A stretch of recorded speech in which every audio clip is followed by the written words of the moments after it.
Hello, my name's Christopher Radford. And I'm Sarah McQueen. And we're Linden Dance Company. We are a professional performance-based company, and our work really embodies the athletic approach to dance, really testing our physicality, pushing our body to the limits, and exploring how far to the extreme we can really go in movement.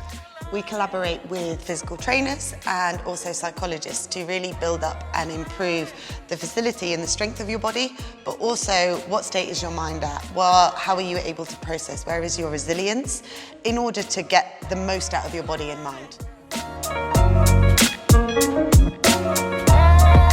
Our dance is rooted in contemporary and Afro-fusion styles, really pushing that physical athleticism, pushing the power, the musicality and the enjoyment and positive empowerment of movement. As a company, we really try and encapsulate all the different styles of dance that we work with. So we push our training to make sure we include a lot of athletic training in terms of full body conditioning, plyometrics, proprioception. We also work a lot in our contemporary styles, looking at different forms of improvisation, different technique classes, different technique styles. And we also really try and push home some of the African and Afro-fusion influence that comes from my background and that we've started to embody as a company as well. We seek within all our performance work and our choreography to really engage and challenge audiences, both emotively and physically. And we really want audiences to feel something when they watch us move, to take something away, to use the subject matters which often are quite current in society or that hopefully resonate with a lot of different audiences, and take those and really think, reflect and take it on for their futures. Yeah, I think the best way to describe our work is to just say emotive. We try and evoke emotion in audiences through really going deep into ourselves and trying to work to understand our personal connection to the movement, to the themes, to the topics that it is we're presenting.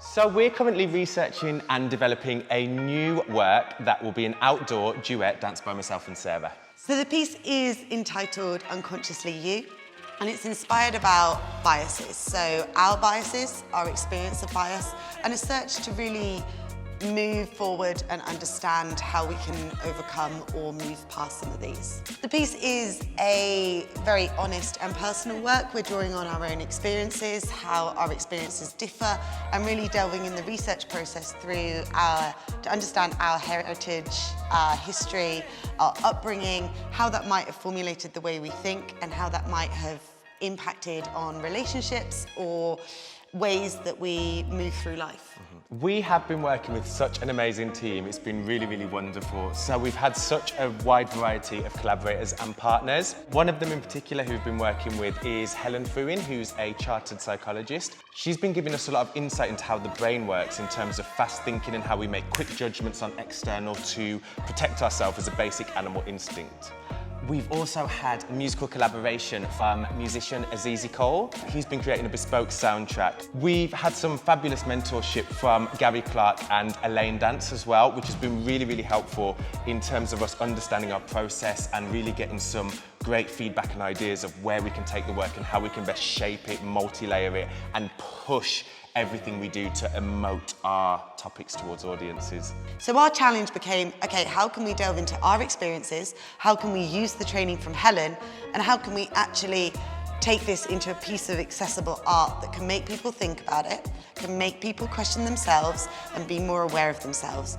And I think that comes from connecting to a work emotionally. It opens you up to be able to actually go, and then question yourself. It brings a questioning inwards, but not in a very forced way, but in a way where you go, that's interesting that that's how they see that. It's interesting that this emotion on stage is happening because of that.